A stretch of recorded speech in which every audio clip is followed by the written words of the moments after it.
За сайн байцгаана уу.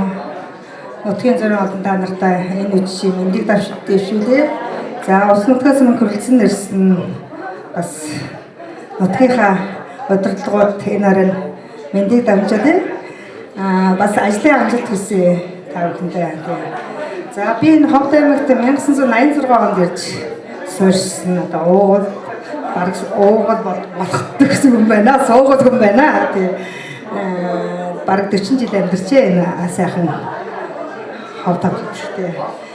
За тэгээд хуваарь бизнес эрхэлдэг анх бол тавилдагдж ажиллаж ирсэн тий.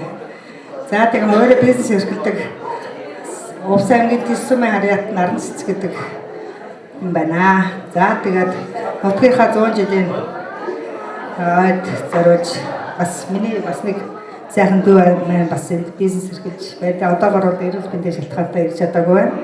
За тэгээд сайт төгөргийн хандив өргөё бас дадаад бусад нэмэрхээ.